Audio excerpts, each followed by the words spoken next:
के आ गई। अब अपन किसकी बात कर रहे हैं? हिस्टोजन थ्योरी, हिस्टोजन सिद्धांत की। तो हैंस्टीन के अनुसार प्ररूप शीर्ष के समान ही मूल शीर्ष संगठन भी तीन प्रकार की ऊतकजन कोशिकाओं के द्वारा निर्मित होता है। तो तीन प्रकार की ऊतकजन कोशिकाएं कौन कौन सी हैं? एक तो है डर्मेटोजन, दूसरी है पेरिब्लम, तीसरी है प्लीरोम। तो ये तीन विभाजोत्की क्षेत्र बाह्य त्वचा, वल्कुट तथा संवहन ऊतकों का निर्माण करते हैं।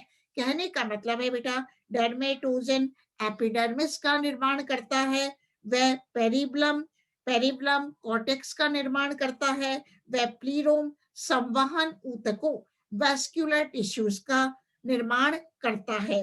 तो इसके अतिरिक्त जड़ों में एक और विभाज्योतिकी क्षेत्र गोपकजन कैलिप्टोजन भी पाया जाता है, जो कि मूल गोप के विकास के लिए उत्तरदायी होता है।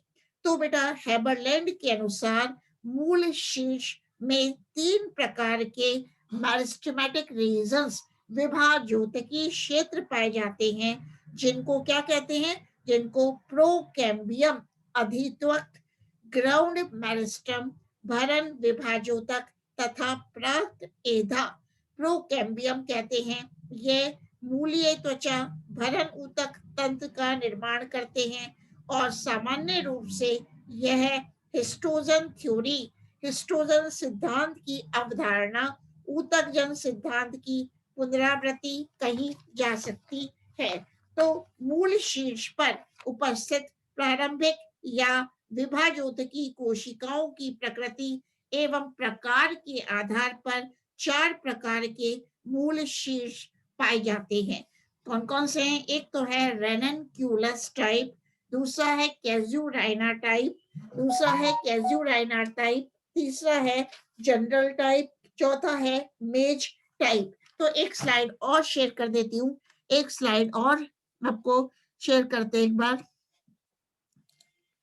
देखना बेटा। ये तो है रूट एपिकल सेल थ्योरी, जो भी और लोग आए मैं डिस्कस करी थी। तो apical cell theory, root apex organization, this apical cell theory was proposed by Nazeli, who drew the attention to the occurrence of a single apical cell or apical initial that composes the root meristem. A single apical cell is present only in vascular cryptogams, for example, Equisetum, Adiantum, and Polypodium. The apical cell is tetrahedral in shape and generates root cap from one side. The other three sides donate cells to form epidermis, cortex, and vascular tissues.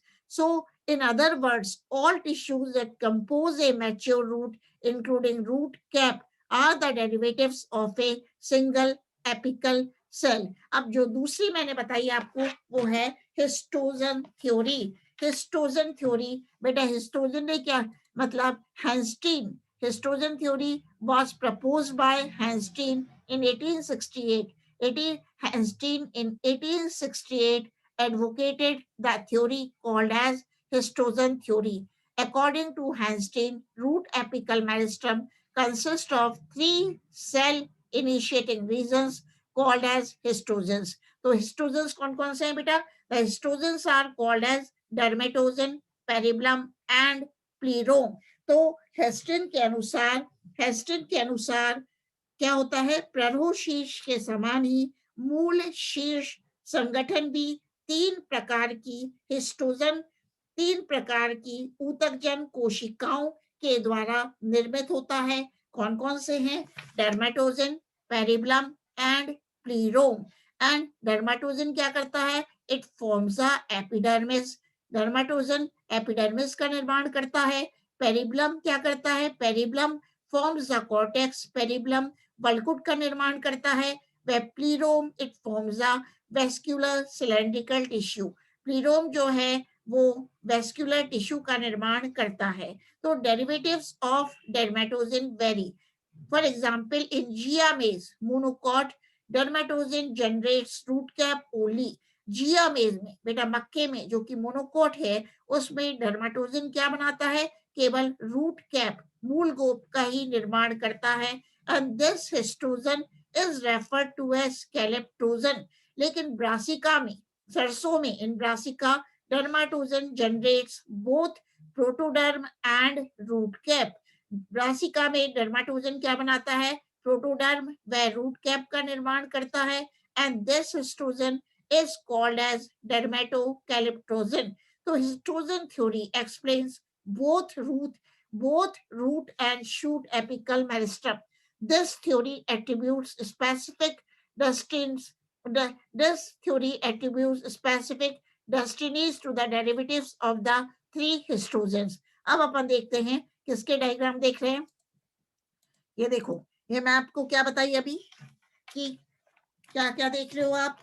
First है, मतलब अभी अपन ने क्या discuss करने जा रहे हैं? मूल शीर्ष पर उपस्थित प्रारंभिक या विभाजोतकी कोशिकाओं की प्रकृति एवं प्रकार के आधार पर 4 प्रकार के मूल शीर्ष पाए जाते हैं। ये डायग्राम में देखो आप, 4 प्रकार के मूल शीर्ष पाए जाते हैं। पहला है बेटा रेनेन्क्यूलस टाइप। ये जो पहला ए डायग्राम दिख रहा है, ये है रेनेन्क्यूलस टाइप। दूसरा बी डायग्राम किसका दिख रहा है? कैज्यूराइना टाइप। तीसरा सी डायग्राम किसका दिख रहा है? General type. और डी डायग्राम किसका दिख रहा है अपन को?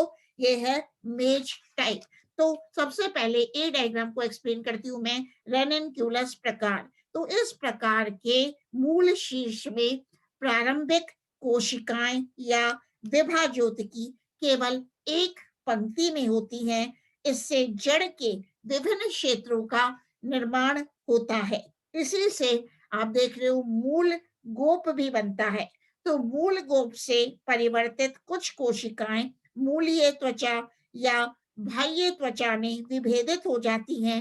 इस प्रकार के मूल शीर्ष रेनेन्क्यूलेसी एवं लेग्यूमिनेसी कुल के पौधों में पाए जाते हैं। दूसरा बी डायग्राम जो देख रहे हो, बी डायग्राम क्या है? As found in gymnosperms. तो ये है कैज्यूराइना प्रकार। ये है कैज्यूराइना प्रकार। तो इस प्रकार के मूल शीर्ष कैज्यूराइनेसी एवं प्रोटिएसी कुल के पौधों में पाए जाते हैं। ठीक है, तो यहाँ विभाजोतक अथवा आद्यक कोशिकाओं की 2 परतें उपस्थित होती हैं। बेटा ये देख रहे हो डायग्राम में, बी डायग्राम में, यहाँ विभाजोतक एवं आद्यक कोशिकाओं की 2 परतें उपस्थित होती हैं। इनमें से अंदर वाली परत से संवाहन ऊतक का निर्माण होता है। वह इनमें से अंदर वाली परत से संवहन ऊतक या केंद्रीय सिलेंडर का निर्माण होता है। जबकि बाहर वाली परत से वल्कुट, ये देख रहे हो, बाहर वाली परत से कॉर्टेक्स, बाह्य त्वचा, एपिडर्मिस एवं मूल गोप बनते हैं। अब तीसरा डायग्राम है सामान्य प्रकार। ये है जनरल टाइप। तो अधिकांश द्विबीजपत्रियों में आध्यकों की 3 परतें पाई जाती हैं। देखना 1 2 3। अधिकांश द्विबीजपत्रियों में आध्यकों की 3 परतें पाई जाती हैं, जिनमें से सबसे बाहरी परत से बाह्य त्वचा तथा मूल गोप, मध्य परत से वल्कुट का निर्माण होता है तथा अंदर वाली तीसरी परत से केंद्रीय सिलेंडर का विकास होता है। और चौथा आप देख रहे हो मेज टाइप, मतलब मक्के का प्रकार, मतलब मक्का प्रकार। तो इस प्रकार के मूल शीर्ष में 4 परतें पाई जाती हैं। सबसे बाह्य परत गोपकजन कैलेप्टोजन कहलाती है। मतलब मक्का प्रकार के मूल शीर्ष में, रूट एपेक्स में 4 लेयर्स पाई जाती हैं। सबसे बाह्य परत, आउटर परत क्या कहलाती है? बाह्य परत गोपकजन कैलेप्टोजन कहलाती है, जिससे मूल गोप बनता है। जबकि भीतरी वाली परतें मूलीय त्वचा, वल्कुट एवं केंद्रीय सिलेंडर का निर्माण करती हैं। तो एक बीजपत्रियों में इस प्रकार का मूल शीर्ष पाया जाता है। अब अपन डिस्कस करते हैं कॉर्पर कैपे थ्योरी, कॉर्पर कैप सिद्धांत। तो ये कॉर्पर कैप सिद्धांत श्यूप ने प्रस्तुत किया था। इस अवधारणा के अनुसार कॉर्पर कैप सिद्धांत के अनुसार मूल शीर्ष में दो प्रकार के विभाज्योतकी क्षेत्र पाए जाते हैं जिनकी कोशिकाएं विभाजन तल में भिन्न होती हैं। तो शुरू में दोनों ही क्षेत्रों की कोशिकाओं में प्रथम विभाजन अनुप्रस्थ तल में होता है। इसके बाद इनसे बनने वाली दो संतति कोशिकाओं में से एक लंबवत रूप से विभाजित होती है। जैसे जैसे विभाजन का यह क्रम आगे बढ़ता है तो इसके साथ ही विभाज्योतकी क्षेत्र की आकृति उल्टे टी की आकृति के समान हो जाती है। इसमें टी का ऊपरा हिस्सा इसमें टी का ऊपरी सिरे इसमें टी का ऊपरी सिरा मूल शीर्ष से विपरीत दिशा में रहता है। इसे कॉर्पर कहते हैं तथा दूसरा केंद्रीय क्षेत्र होता है जिसे कैप कहते हैं। तो कॉर्पर एवं कैप दोनों ही टूनिका एवं कॉर्पस के समकक्ष संरचनाएं हैं। तो अपन एक स्लाइड में शेयर कर रही हूँ डायग्राम की समेत, इसकी एक बार रुकना आप।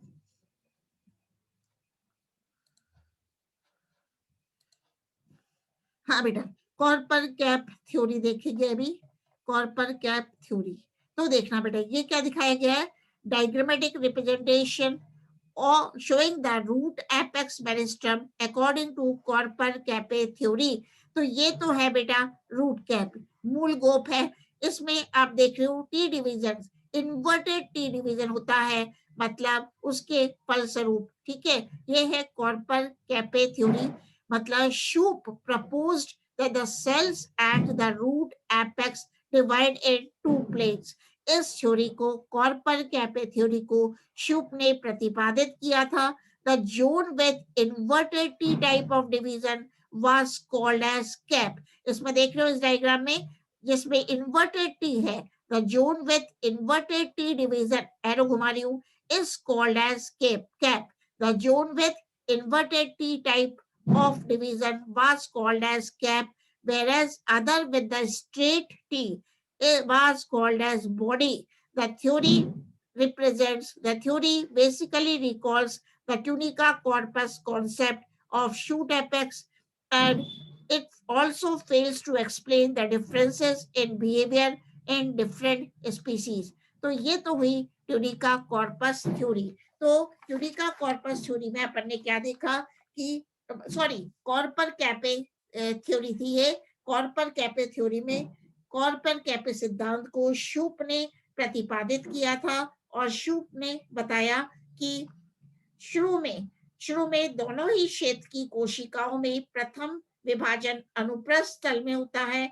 इसके बाद इनसे बनने वाली दो संतति कोशिकाओं में से एक लंबवत रूप से विभाजित होती है। बेटा जब दो डॉटर सेल्स बन जाती हैं तो उनमें से एक डॉटर सेल लॉन्जिट्यूडनली लंबवत रूप से विभाजित होती है, और जैसे जैसे विभाजन का ये क्रम आगे बढ़ता है तो इसके साथ ही यहाँ विभाज्योतकी क्षेत्र की आकृति उल्टे टी की आकृति के समान हो जाती है। इसमें टी का ऊपरी सिरा मूल शीर्ष से विपरीत दिशा में रहता है, इसे कॉर्पर कहते हैं, तथा दूसरा केंद्रीय क्षेत्र होता है जिसे कैपे कहते हैं। तो कॉर्पर एवं कैपे दोनों ही टूनिका एवं कॉर्पस के समकक्ष संरचना है। अब बात करते हैं क्यूसेंट सेंटर कॉन्सेप्ट। अब किसकी बात करते हैं, क्यूसेंट सेंटर कॉन्सेप्ट, निष्क्रिय केंद्र या शांत केंद्र सिद्धांत। किसकी बात हो रही है, निष्क्रिय केंद्र या शांत केंद्र सिद्धांत। तो थॉमसन एवं क्लोजली, थॉमसन THOMSON थॉमसन एवं क्लोब्स ने कुछ एक बीजपत्री पौधों जैसे मक्का के मूल शीर्ष में अनेक कोशिकाओं का एक समूह टोपीनुमा संरचना के रूप में ज्ञात किया है। इस संरचना की कोशिकाएं निष्क्रिय या शांत होती हैं तथा सामान्य रूप से यह सक्रिय एवं विभाजनशील नहीं होती। तो यह विभाज्योतक कोशिकाओं के भंडार गृह सॉरी सॉरी यह विभाज्योतक कोशिकाओं के भंडार गृह के रूप में कार्य करती हैं। मतलब जब वृद्धि करते समय मूल शीर्ष का विभाज्योतकीय क्षेत्र क्षतिग्रस्त हो जाता है, तो उस अवस्था में ये नई विभाज्योतक कोशिकाओं को मैकेनिकल सपोर्ट प्रदान करने का कार्य करती हैं। मतलब जब वृद्धि करते समय मूल शीर्ष का विभाज्योतकीय क्षेत्र क्षतिग्रस्त हो जाता है, तो उस समय ये नई मेरिस्टेमेटिक कोशिकाओं को मैकेनिकल सपोर्ट प्रदान करने का कार्य करती हैं। तो एक स्लाइड और शेयर कर देती हूँ इसकी।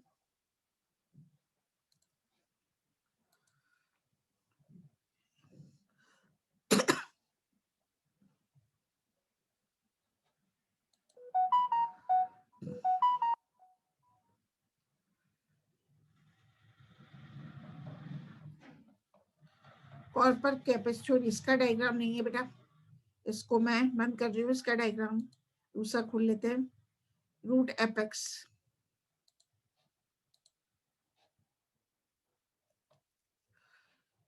ये वाली तो हो गई थी, कॉर्पर कैपे थ्योरी हो गई थी बेटा, ठीक है। इसमें अब आगे का अपन करते हैं। कौन सा है? Primary structure of root. क्या लेते हैं? मूल की प्राथमिक संरचना। तो मूल भूमिगत भाग है तथा इनमें पर्व संधियों का अभाव होता है। इसके अतिरिक्त इनके अंतिम सिरों पर मूल गोप भी उपस्थित होता है। अपन देखते हैं जो रूट है, रूट क्या है? भूमिगत भाग है, मूल भूमिगत भाग है तथा रूट के अंतिम सिरे पर रूट कैप भी उपस्थित होता है, परंतु पार्श्व उपांगों का अभाव होता है। तो पर्व एवं पर्व संधियों की अनुपस्थिति तथा पार्श्व उपांगों की अनुपस्थिति के कारण मूल की आंतरिक संरचना तने की तुलना में सरल होती है। तो प्राथमिक मूल की आंतरिक संरचना तीन टिश्यू सिस्टम्स ऊतक तंत्र में संगठित होती है। एक आप जानते हो एपिडर्मिस और एपिब्लेमा, दूसरा है वल्कुट कॉर्टेक्स, तीसरा है संवहनी तंत्र वेस्क्यूलर सिस्टम। संवहनी तंत्र वेस्क्यूलर सिस्टम, ठीक है। तो अपन सबसे पहले बात कर रहे हैं किसकी? बात करते हैं एपिब्लेमा और एपिडर्मिस की। तो यंग रूट्स की प्रारंभिक अवस्था में एपिडर्मिस बाह्य त्वचा एक अवशोषी ऊतक के रूप में कार्य करती हैं तथा इसकी परत पर असंख्य मूलरोम पाए जाते हैं जो कि जल एवं खनिज पदार्थों के अवशोषण का कार्य करते हैं। बाह्य त्वचा को राइजोडर्मिस या रोम धारक सतह पिलीफेरस लेयर भी कहते हैं। तो एक तो बाह्य त्वचा को एपिडर्मिस को क्या बोलते हैं? राइजोडर्मिस भी कहते हैं, पिलीफेरस लेयर भी कहते हैं। और जड़ में मूल रोमों का निर्माण एपिडर्मल सेल्स के विस्तार से संभव होता है। कुछ पौधों में रूट हेयर मूल रोम बनाने वाली एपिडर्मल सेल्स के आसपास की अन्य कोशिकाओं की तुलना में छोटी होती है। कुछ पौधों में मूल रोम बनाने वाली बाह्य त्वचीय कोशिकाओं के आसपास की अन्य कोशिकाओं की तुलना में छोटी होती है तथा इनको ट्राइकोब्लास्ट कहते हैं। तो मूल रूट हेयर के परिवर्धन के समय ट्राइकोब्लास्ट में एक छोटा सा उभार उत्पन्न होता है।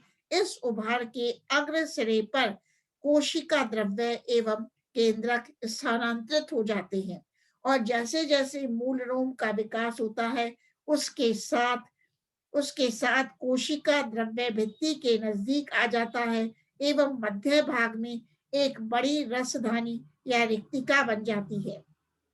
कुछ पौधों में ट्राइकोब्लास्ट के द्वारा मूल रोम का विकास होता है। इसलिए अनेक वनस्पति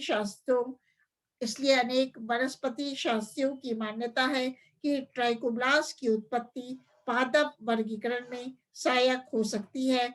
रूट हेयर का निर्माण जड़ के उस भाग में सबसे अधिक देखा जाता है जहां जाइलम की मात्रा सबसे कम होती है। तो जड़ के जिस क्षेत्र में मूल रोम का विकास होता है उसे रूट हेयर जोन भी कहते हैं। जड़ की वृद्धि जमीन के भीतर होती जाती है तो मूल रोम क्षेत्र की स्थिति में भी बदलाव आता है। इसी प्रकार बहुवर्षीय शाखीय पौधों में जड़ की बाह्य त्वचा मोटी एवं चिरस्थायी होती है तथा यह जड़ की सुरक्षात्मक परत के रूप में कार्य करती है। इस पर क्यूटिकल का निक्षेपण भी पाया जाता है। कुछ लवणोद्भिद पौधों में जैसे राइजोफोरा में जड़ कुछ धनात्मक प्रकाश अनुवर्ती होती हैं तथा भूमि की सतह से ऊपर या बाहर की ओर पाई जाती हैं। इन्हीं जड़ों को न्यूमेटोफोर्स कहते हैं, श्वसन मूल कहते हैं। इनकी भारी सतह पर छिद्र पाए जाते हैं जो रेस्पिरेशन में सहायता प्रदान करते हैं। तो एपिडर्मिस एपिडर्मिस बाह्य त्वचा पर पाए जाने वाले इन छिद्रों को वात रंध्र कहते हैं, लेंटिसेल्स कहते हैं। अब क्या बात करते हैं कॉर्टेक्स की, वल्कुट की। तो जड़ों में वल्कुट ऊतक पतली भित्ति वाली सजीव मृदुतक कोशिकाओं के द्वारा बना होता है जो कि गोलाकार या बहुभुजीय कोशिकाएं होती हैं। इनके बीच अंतर कोशिकीय स्थान भी पाए जाते हैं और जलीय पौधों में अर्थात इनकी जड़ों में जलीय पौधों में इनकी जड़ों में वल्कुट कोशिकाएं विशेष प्रकार का वायुतक एरन बनाती हैं। जड़ की वल्कुट कोशिकाओं में हरित लवक अनुपस्थित होता है। तो जड़ों की वल्कुट कोशिकाएं संचय ऊतक के रूप में कार्य करती हैं।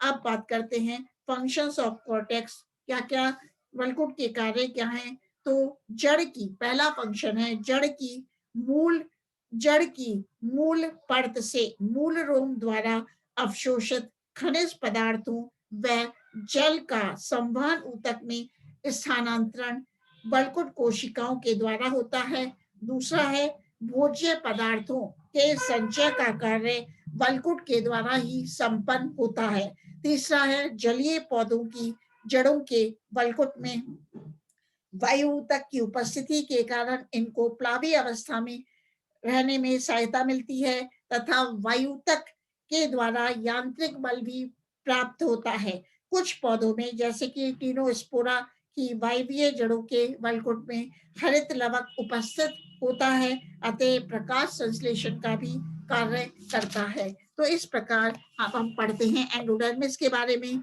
मतलब यह वलकुट की सबसे आंतरिक कोशिका पंक्ति होती है। जड़ों में एंडोडर्मिस जड़ों में स्पष्ट एंडोडर्मिस लेयर पाई जाती है जो कि वल्कुट एवं स्टील के बीच सीमा निर्धारण का कार्य करती है। तो एंडोडर्मिस लेयर की कोशिकाएं ढोलक आकार पतली भित्ति में एंडोडर्मिस लेयर की कोशिकाएं ढोलक आकार पतली भित्ति युक्त एवं सजीव होती हैं परंतु इन कोशिकाओं की अरीय एवं अनुप्रस्थ भित्तियां स्थूलित होती हैं। इन पर सुबेरिन का निक्षेपण पाया जाता है। सर्वप्रथम भित्तियों के इस स्थूलन को एंडोडर्मिस में आर कैस्पेरी के द्वारा देखा गया था।